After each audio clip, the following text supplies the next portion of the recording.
Hi everyone, it's Megan from Cluttered Crafter. In today's video I'm going to be doing an altered composition book. I've been wanting to do this for a while now, and originally I was going to do a vintage theme book, but as I was sifting through my stash of papers I decided to go with a travel and adventure theme. Most of the papers are simple stories with the Urban Traveler collection, and there's one cut apart that's from Basic Gray. I'm not quite sure what collection it's from because all the papers were from a D-stash box of 12 by 12 papers that me and my friends split up between each other that we got last year, I think, or something. So I was just measuring out the book, the cover of the book, and I was going to line it up perfectly, but then I decided to have a little extra space. As you can see, I moved the book down and I'm just roughly measuring a line down the paper because I'm going to fold the paper over the ends of the book so it's a little more polished. So I do that with the front and the back of the papers, and you see me there measuring out for the back cover. For gluing it on, I used my tacky glue. I would have used like a matte medium or Mod Podge, but I don't have any, and the Mod Podge that I do have is for exterior use for sealing, and since this is paper I didn't want to use that, and I'm just using a sponge applicator brush to spread the glue around. Because it's a tacky glue, it is harder to spread around, but I just wanted to get most of the glue around the edges so the paper would be adhered down better and wouldn't lift up.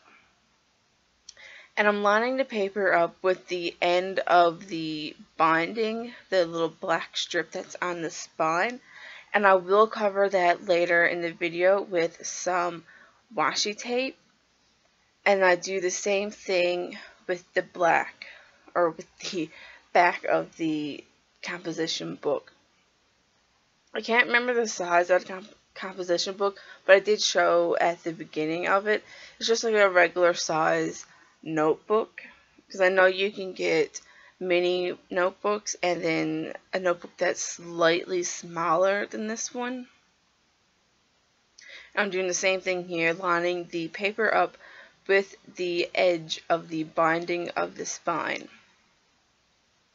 And to help set it dry, I put some paper pads over the top of it, and thankful for the power of editing, you guys don't have to sit through the drying process like I had to do.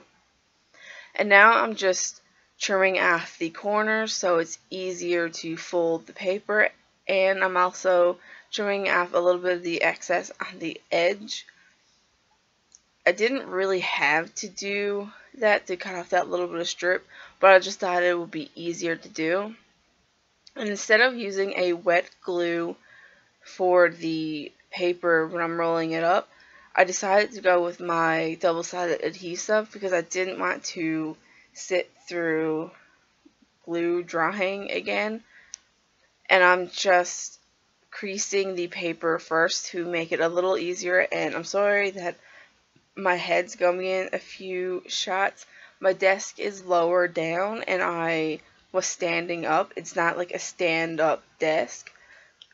So I was bending over to peer over the top of it because I tried to keep the book in frame, which I kind of do poorly on when I'm decorating the front and the back of the book.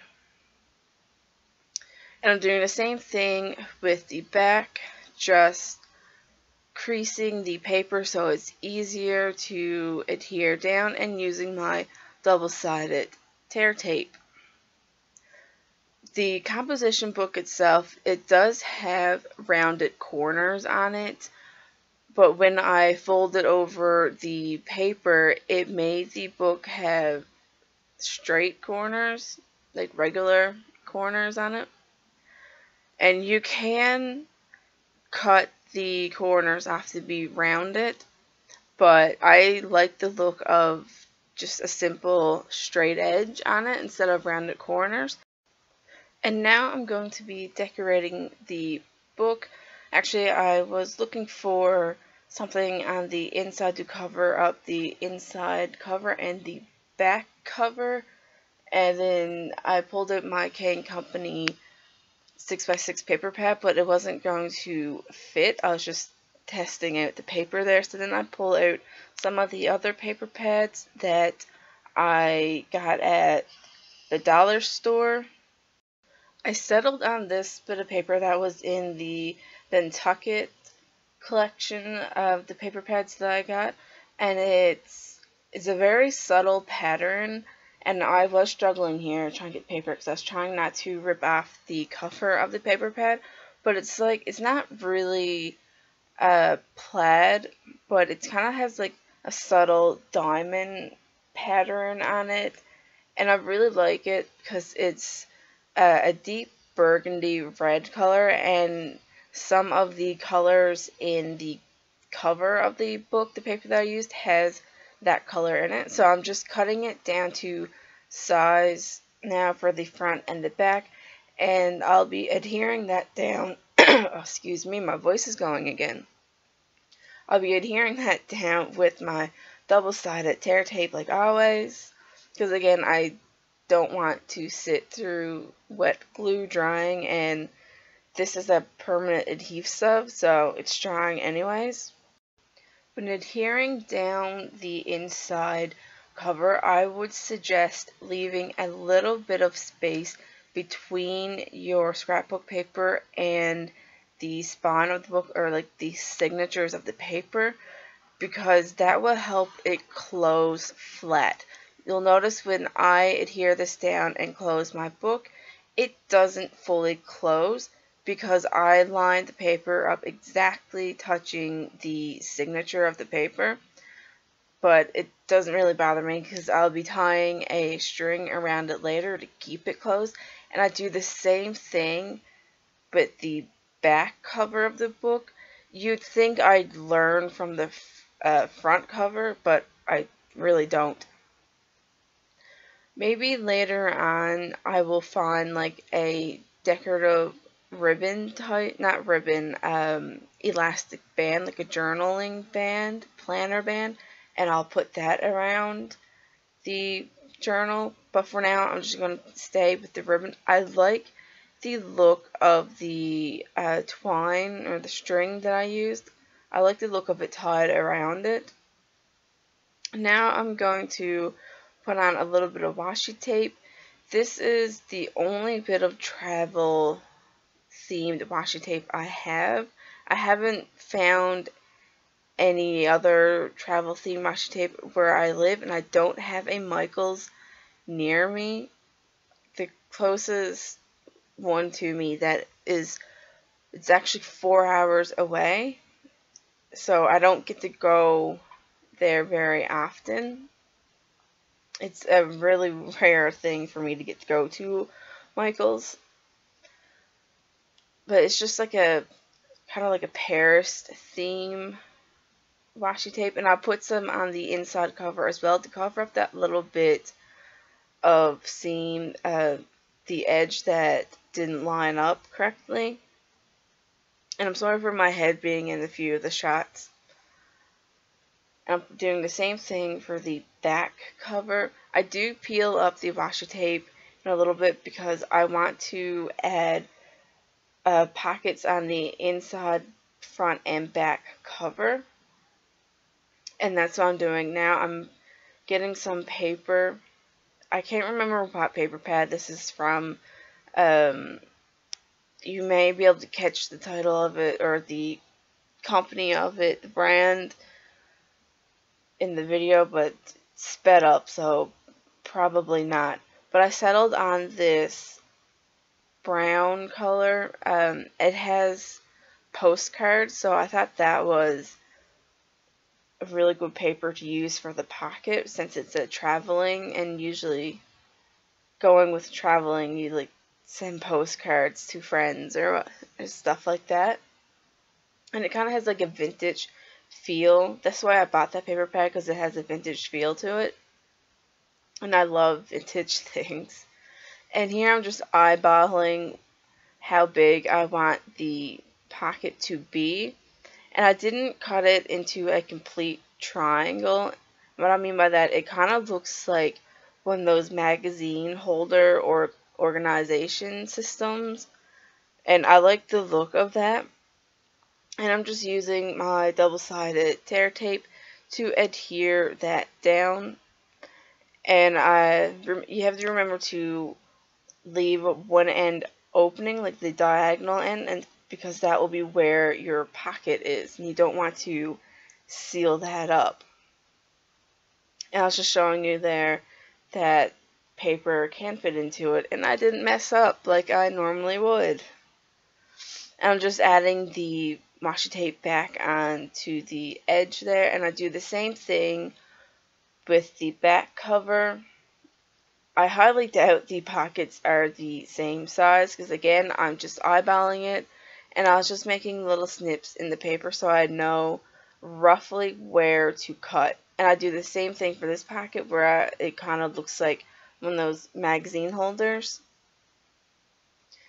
And then the last thing that I do with this composition book is I decorate it, which you'll see me do that in a minute. And I used a lot of these stickers in the Urban Traveler sticker sheet. I have 2 of the sticker sheets.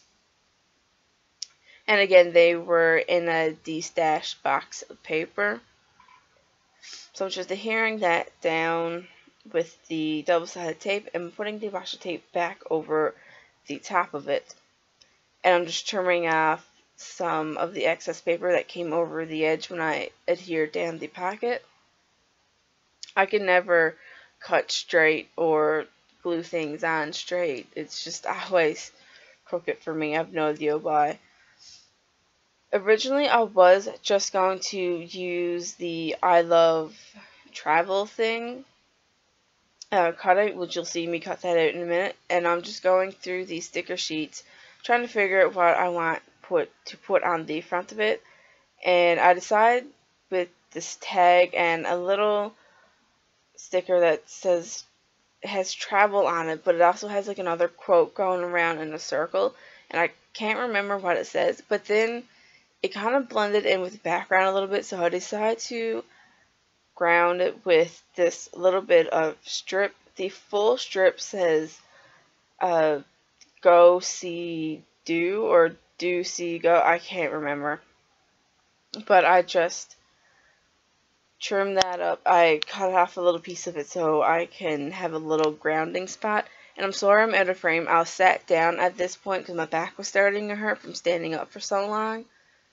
And it's a little harder for me to see if I'm in frame or not, because the camera is really up above me. So I have to keep looking up. And usually when I'm crafting, I'm focused on what I'm doing, so I don't really look at my surroundings. On the inside cover here, I just put a little Vespa scooter with these little arrows, and I'm looking for a quote, and I decide on a little word sticker that says explore. And on the front of the cover, I had a set of suitcase stickers on it, and with a few little travel themed signs next to it as well. And now here I'm just putting down some more stickers. It's a city skyline and a map tag. And then I have a destination sticker that I'm going to use, and another one that says journey. The last few things that I stick down on the inside are some more word stickers. In the inside cover, it says go, see, and do. And then on the back side, I put one that says adventure. And you see that towards the end, because I thought it needed a little more decoration there. I thought it looked a little too bare. And right now I'm just cutting out I Heart Travel. I thought I was only going to use that cut apart, but I decided to cut out the other two on the bottom as well, and I include those as in the pockets for if I ever do use this journal for traveling.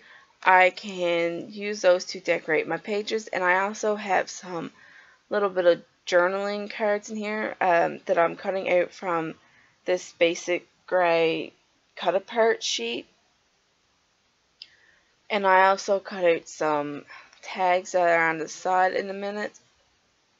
And I thought these would be nice to include for little journaling areas. I'm not sure what I'm going to use this journal as because I don't have a car at the moment. So I can't really go out and be adventurous.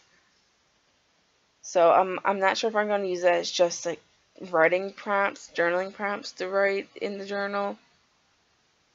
And now I'm going to be using my hole puncher to punch the little areas in the tickets, and I just zoomed in so you guys can see. Instead of trying to fussy cut the rounded parts, it's just easier to use your hole punch. So that's a little quick tip for you guys. And now I'm just including the little die cuts into the packets. And this is where I include the little stickers on the tops of the inside covers. I just felt it needed a little more sprucing up. And then after I add those stickers on, I take some twine. It's just some, it's not really twine, and it's not really baker's twine either. I'm not really sure what it is. So I'm just tying that around the journal. And then I include a sticker on the back of the journal. It's like an airline sticker. I just felt the back needed something as well. And you'll see me do that now in a second. And that's all I do to the journal. I hope you guys liked this video. Thanks for watching. And I'll see you next time. Bye and happy crafting.